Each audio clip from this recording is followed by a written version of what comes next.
మనోజ్ పై దాడి కేసులో మోహన్ బాబు అనుచరుడు కిరణ్ ను అరెస్ట్ చేశారు. ప్రస్తుతం పహాడీ షరీఫ్ పిఎస్ లో కిరణ్ ఉన్నారు. 3 రోజుల క్రితం తనపై దాడి చేశారని మనోజ్ ఫిర్యాదు చేశారు. సీసీ ఫుటేజ్ ను కిరణ్ మాయం చేసినట్లు గుర్తించారు.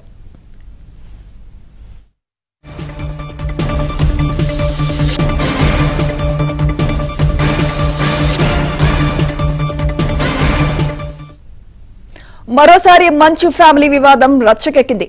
ఈసారి మనోజ్ వర్సెస్ విష్ణుగా పరిస్థితి మారింది. ఇద్దరు పరస్పరం వార్నింగ్స్ ఇచ్చుకునే వరకు వెళ్లారు. జల్పల్లి నివాసంలోని ప్రైవేట్ వ్యక్తులను బయటకు పంపాలని మనోజ్ వార్నింగ్ ఇచ్చారు.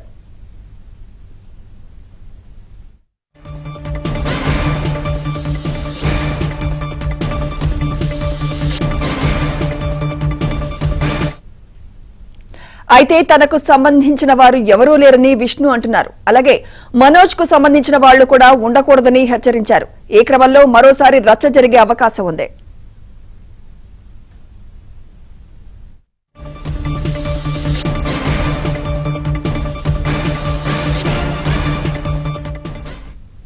మంచు ఫ్యామిలీ ఇష్యూపై లేటెస్ట్ అప్డేట్స్ మా క్రైమ్ కరెస్పాండెంట్ ప్రవీణ్ అందిస్తారు. ప్రవీణ్, జల్పల్లి ఘటనలో ఒకరిని అరెస్ట్ చేసినట్టు తెలుస్తోంది. పూర్తి అప్డేట్స్ తెలియజేయండి ప్రవీణ్. ఇప్పటికే మోహన్ బాబు ఫామ్ హౌస్ లో జరిగినటువంటి ఘటనకు సంబంధించి మనోజ్ ఇచ్చినటువంటి కంప్లైంట్ తోటి ఇందులో కీలక నిందితులుగా ఉన్నటువంటి కిరణ్ ను పహాడీ షరీఫ్ పోలీసులు అదుపులోకి తీసుకొని పోలీస్ స్టేషన్ కూడా తరలించడం జరిగింది. 3 రోజుల క్రితం మనోజ్ పై జరిగినటువంటి దాడికి సంబంధించినటువంటి సీసీ ఫుటేజ్ అన్నింటినీ కూడా కిరణ్ మాయం చేశాడు. మరోవైపు దాడి సమయంలో కిరణ్ ప్రత్యక్షంగా ఉన్నాడనేటువంటి అంశాన్ని మనోజ్ ఇచ్చినటువంటి కంప్లైంట్ లో ఉంది కాబట్టి దాని ఆధారంగా చేసుకునే కిరణ్ అదుపులోకి తీసుకోవడం జరిగింది. ఇందులో మరొక కీలక నిందితుడు విజయ్ రెడ్డి, అతని కోసం కూడా గాలింపు చర్యలు కొనసాగిస్తున్నారు. మరోవైపు దాడి జరిగినటువంటి సమయంలో ఎవరెవరున్నారు అక్కడ, బౌన్సర్లు కావచ్చు, ప్రైవేట్ సెక్యూరిటీ సిబ్బంది ఎవరున్నారనేటువంటి వాటిపైన పూర్తి స్థాయిలో పోలీసులు కూడా ఆరా తీస్తున్నటువంటి పరిస్థితి కూడా కనపడుతుంది. ఈ రోజు రేపు మరికొంతమందిని కూడా అదుపులోకి తీసుకునేటువంటి అవకాశం అయితే కనపడుతుంది.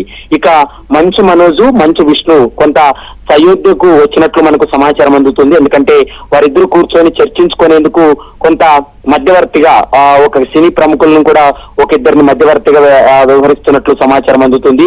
అయితే సాయంత్రం 5 గంటల లోపు ప్రైవేటు వ్యక్తులు ఎవరున్నా మా ఇంటి నుండి వెళ్లిపోవాలంటూ కూడా చెప్పడం జరిగింది. దీంతో కొంతమంది మనోజ్ బౌన్సర్లు అందరూ కూడా ఇంటి నుంచి బయటకు వచ్చారు. మరోవైపు విష్ణుకు సంబంధించినటువంటి బౌన్సర్లను కూడా ఎవరు కూడా ఇంటి లోపల ఉండవద్దంటూ కూడా వాళ్ళకి ఆదేశాలు ఇవ్వడంతో విష్ణుకు సంబంధించినటువంటి బౌన్సర్లంతా కూడా వెళ్లిపోయినటువంటి పరిస్థితి కూడా స్పష్టంగా కనపడుతుంది.